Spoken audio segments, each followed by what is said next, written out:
Renukaswamy murder case court ವಿಚಾರಣೆ ಇನ್ನೂ ಕೂಡ ಮುಗಿದಿಲ್ಲ. ಚಾಲೆಂಜಿಂಗ್ ಸ್ಟಾರ್ ದರ್ಶನ್ ಅವರು ಇನ್ನೂ ಕೂಡ ಪರಪ್ಪನ ಅಗ್ರಹಾರದಲ್ಲಿ ಇದ್ದಾರೆ. ಇದೇ ಬಿಸಿಯಲ್ಲಿ ಒಂದು ಟೀಸರು ನಮ್ಮ ಕನ್ನಡ ಚಿತ್ರರಂಗದಲ್ಲಿ ಸಾಕಷ್ಟು ಸದ್ದು ಮಾಡ್ತಾ ಇದೆ. ಬಾಸ್ ಚಿತ್ರದ ಟೀಸರ್ ರಿಲೀಸ್ ಆಗಿದೆ. ಅದರ ನಿರ್ದೇಶಕರು ಲವ ಅವರು ನಮ್ಮ ಜೊತೆ ಮಾತನಾಡ್ತಾ ಹೋಗ್ತಾರೆ. ಲವ ಸರ್, ನೀವು ಕಾನೂನಿಗೆ ಏನು ಹೊಸಬರಲ್ಲ, ವಕೀಲರಾಗಿ ಸಾಕಷ್ಟು ಓದ್ಕೊಂಡೇ ಬಂದಿರೋರು. ಒಂದು ಸಿನಿಮಾ ರಿಲೀಸ್ ಆಗುವಂಥ ಸಂದರ್ಭದಲ್ಲಿ ಒಂದು ಪ್ರೈಮ್ ಐಟಮ್ ಟೀಸರಲ್ಲಿ ತೋರಿಸಿರೋದು ಏನಾದರೂ ಒಬ್ಬ ವ್ಯಕ್ತಿಯ ಘಟನೆಗೆ ಏನಾದರೂ ಪೂರಕವಾಗಿದ್ದರೆ ಅದು ಕಂಟೆಂಪ್ಟ್ ಆಫ್ ಕೋರ್ಟ್ ಆಗುವಂಥ ಚಾನ್ಸಸ್ಗಳು ಇರುತ್ತೆ. ಅವರು ಕೂಡ ಕೇಸ್ ಹಾಕೋದಕ್ಕೆ ಕಾನೂನಿನಲ್ಲಿ ಅವಕಾಶ ಇದೆ. ಬಾಸ್ ಚಿತ್ರದ ಟೀಸರ್ ಬಗ್ಗೆ ನಿಮ್ಮ ಫಸ್ಟ್ ರಿಯಾಕ್ಷನ್? ಸರ್, ಬಾಸ್ ನಾನು ಒಂದು ಸ್ಪಷ್ಟವಾಗಿ ನಾನು ಹೇಳಕ್ಕೆ ಇಚ್ಛೆ ಪಡ್ತೀನಿ, ಇದು ರಿಯಲ್ ಸ್ಟೋರಿ ಅಲ್ಲ, ಬೇಸ್ಡ್ ಆನ್ ಟ್ರೂ ಇವೆಂಟ್ಸ್. ಸಮಾಜದಲ್ಲಿ ಅನೇಕ ಘಟನೆಗಳು ನಡೀತವೆ. ಆ ಘಟನೆ ಮೇಲೆ ನಿರ್ಮಾಣಗೊಂಡಿರುವಂಥ ಸಿನಿಮಾ ಸರ್. ಇಲ್ಲಿ ಯಾವುದೇ ಒಬ್ಬ ವ್ಯಕ್ತಿಯ ತೇಜೋವಧೆ ಮಾಡಲ್ಲ. ನಾನು ಕೂಡ ಒಬ್ಬ ವಕೀಲನಾಗಿದ್ದೇನೆ. ಕೋರ್ಟಲ್ಲಿರೋ ಟ್ರಯಲ್ ಇರೋ ಕೇಸು ತೊಗೊಂಡು ಮಾಡೋಷ್ಟು ಮೂರ್ಖನಲ್ಲ. ಸ್ಪಷ್ಟವಾಗಿ ಹೇಳ್ತೀನಿ, ಇದು ಒಂದು ಕ್ರೈಮ್ ಥ್ರಿಲ್ಲರ್ ಕತೆ ಸರ್. ಸರ್, ಟೀಸರ್ ನೋಡ್ತಾ ಇದ್ವಿ, ಒಬ್ಬ ಸೆಲೆಬ್ರಿಟಿ ಬಂದು ಬಾಡಿ ಗಾರ್ಡ್ಗಳಿಗೆ ಹಿಂಗೆ ತಳ್ಳೋ ಅಂಥದ್ದು, ಹೊಡೆಯೋ ಅಂಥದ್ದು, ಮತ್ತು ಕೆಲವೊಂದಿಷ್ಟು ಅಂಶಗಳು ಎಲ್ಲ ಒಂದು ಕಡೆ ದರ್ಶನ್ ಅವ್ರಿಗೆ ರಿಲೇಟ್ ಆಗ್ತಾ ಇದೆ. ಇದ್ರ ಬಗ್ಗೆ ಏನು ಹೇಳ್ತೀರಾ? ಸರ್, ಸೆಲೆಬ್ರಿಟಿ ನಮ್ಮ ಸಿನಿಮಾದಲ್ಲಿ ನಾಯಕ ನಟರು ಸೆಲೆಬ್ರಿಟಿನೇ ಆಗಿರ್ತಾರೆ. ಬಟ್ ಸೆಲೆಬ್ರಿಟಿ ಎಲ್ಲ ರಂಗದಲ್ಲಿ ಇರ್ತಾರೆ. ಸಿನಿಮಾದೊಂದರಲ್ಲೇ ಇರೋದಿಲ್ಲ. ಹಾಗಾಗಿ ಈ ನಮ್ಮ ಸಿನಿಮಾ, ನಾನು ಇನ್ನೊಮ್ಮೆ ಸ್ಪಷ್ಟವಾಗಿ ಹೇಳ್ತೀನಿ, ಯಾವುದೇ ರಿಯಲ್ ಸ್ಟೋರಿ ಆದಂತಹ ಕತೆ ಅಲ್ಲ. ಇದು ನಿರ್ದೇಶಕನ ಕಾಲ್ಪನಿಕ ಕತೆ, ಬೇಸ್ಡ್ ಆನ್ ಟ್ರೂ ಇವೆಂಟ್ಸ್ ಮಾಡಿರೋಂಥ ಕತೆ ಅಂತ ಹೇಳ್ತೀನಿ ಸರ್. ಸರ್, ನೀವು ಮುಂಚೆ ಅಯೋಧ್ಯಪುರ ಸಿನಿಮಾ ಮಾಡಿದ್ರಿ. ಅದಾದಮೇಲೆ ಸೌಜನ್ಯ ಕೇಸ್ ಬಗ್ಗೆ ಸಿನಿಮಾನ ಅನೌನ್ಸ್ಮೆಂಟ್ ಮಾಡಿದ್ರಿ. ಇದು 3ನೇ ಸಿನಿಮಾ ಬಾಸ್ ಅಂತ ಇಟ್ಟಿದ್ದೀರಾ. ಎಲ್ರಿಗೂ ಗೊತ್ತಿದೆ ಬಾಸು ಇಂಡಸ್ಟ್ರಿಯಲ್ಲಿ ಯಾರಿಗೆ ಸಂಬೋಧಿಸ್ತಾರೆ ಅಂತ. ಎಲ್ಲೋ ಒಂದು ಕಡೆ ಐ ಕ್ಯಾಚಿ ಆಗಲಿ, ಅಟ್ರಾಕ್ಟಿವ್ ಆಗಿರಲಿ ಅನ್ನೋ ಉದ್ದೇಶಕ್ಕೆ ಈ ಟೈಟ್ಲ್ ಇಟ್ರ ಅಂತ? ಖಂಡಿತವಾಗ್ಲೂ ಇಲ್ಲ. ಈಗ ಒಂದು ಸಿನಿಮಾನ ಮಾಡಿದಾಗ ಅದಕ್ಕೆ ಕತೆಗೆ ಪೂರಕವಾಗ ಒಂದು ಟೈಟ್ಲ್ ಬೇಕು. ಇದನ್ನು ಬಾಸ್ ಟೈಗರ್ ಪ್ರಭಾಕರ್ ಸಾರು ಮಾಡಿದ್ದಾರೆ, ನಂತರ ದರ್ಶನ್ ಸಾರು ಮಾಡಿದ್ದಾರೆ. ಈಗ ನಮ್ಮ ತನುಷ್ ಶಿವಣ್ಣ ಅವರು ಕೂಡ ಮಾಡ್ತಾ ಇದ್ದಾರೆ.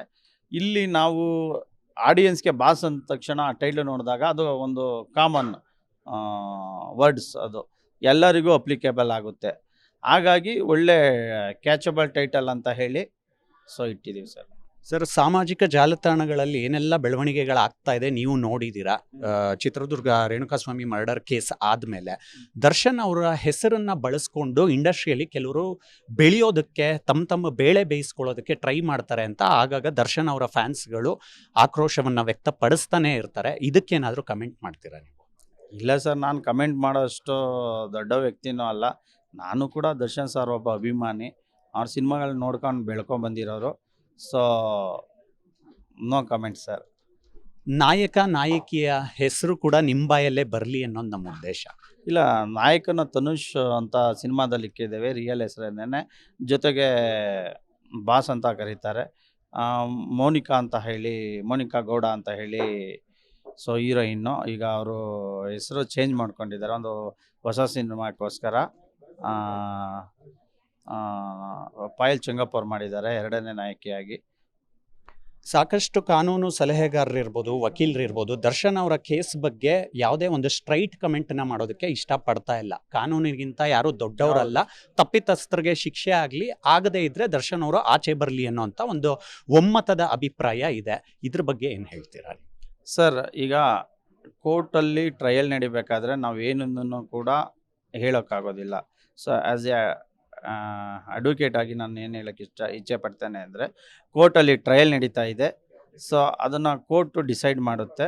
ಕೋರ್ಟ್ ಏನು ಡಿಸೈಡ್ ಮಾಡುತ್ತೆ ಅದಕ್ಕೆ ನಾವೆಲ್ಲರೂ ತಲೆ ಬಾಗಲೇಬೇಕು, ಬದ್ಧರಾಗಿರಲೇಬೇಕು ಸರ್. ಕೊನೆಯದಾಗಿ ಸೆನ್ಸಾರ್ ಪ್ರಕ್ರಿಯೆ, ಸಿನಿಮಾ ರಿಲೀಸು, ಈ ಎರಡರಲ್ಲೂ ಕೂಡ ವಿವಾದಗಳು ನಿಮ್ಮ ಸುತ್ತಕೊಳ್ಳುವಂಥ ಚಾನ್ಸಸ್ಗಳು ಇರುತ್ತೆ. ಕಾನೂನಾತ್ಮಕವಾಗಿ ನೀವು ಹೇಗೆ ಸಿದ್ಧರಾಗ್ತೀರಾ ಅದಕ್ಕೆ? ಸರ್, ನಾವು ಎಲ್ಲವನ್ನು ಪಾಸಿಟಿವ್ ಆರ್ ನೆಗೆಟಿವ್ ಏನೇ ಬಂದರೂ ತಗೊಳ್ಳೋಕ್ಕೆ ಸಿದ್ಧ ಇದ್ದೀವಿ. ನಮ್ಮಲ್ಲೂ ಲೀಗಲ್ ಟೀಮ್ ಇದೆ. ಎಕ್ಸ್ಪರ್ಟ್ಸ್ ಲೀಗಲ್ ಇದ್ದಾರೆ, ನನ್ನ ಕಲೀಗ್ಸ್ ಇದ್ದಾರೆ, ಸೀನಿಯರ್ಸ್ಗಳು ಇದ್ದಾರೆ. ನಾನು ಏನೇ ಬಂದ್ರೂ ಲೀಗಲೇ I will be fight sir. Thank you. ಇವಿಷ್ಟು ಕೂಡ ನಿರ್ದೇಶಕರಾಗಿರುವಂಥ ಲವ ಅವರ ಮಾತುಗಳು. ನಾನು ಸಿನಿಮಾವನ್ನು ಒಂದು ಕಾಲ್ಪನಿಕ ಘಟನೆಯ ಹಾಗೆ ನೋಡ್ತೀವಿ. ಕೆಲವು ನೈಜ ಘಟನೆಗಳನ್ನು ಆಧಾರವಾಗಿ ಇಟ್ಟುಕೊಂಡು ಸಿನಿಮಾ ಮಾಡಿದ್ರು ಕೂಡ ಇದು ಯಾವುದೇ ಕಾರಣಕ್ಕೂ ಕೂಡ ದರ್ಶನ್ ಅವರ ಪ್ರಸ್ತುತ ಜೀವನಕ್ಕೆ ಯಾವುದೇ ಕಾರಣಕ್ಕೂ ಸಿಂಕ್ ಆಗಲ್ಲ ಅನ್ನುವಂಥ ಒಂದು ಕ್ಲಾರಿಟಿಯನ್ನು ಈ ಸಂದರ್ಭದಲ್ಲಿ ಕೊಡ್ತಾ ಇದ್ದಾರೆ. ಕ್ಯಾಮ್ರಾ ಪರ್ಸನ್ ಪವನ್ ಜೊತೆ ಮಾವಳಿ ಕಾರ್ತಿಕ್, ಕರ್ನಾಟಕ ನ್ಯೂಸ್ ಬಿಟ್.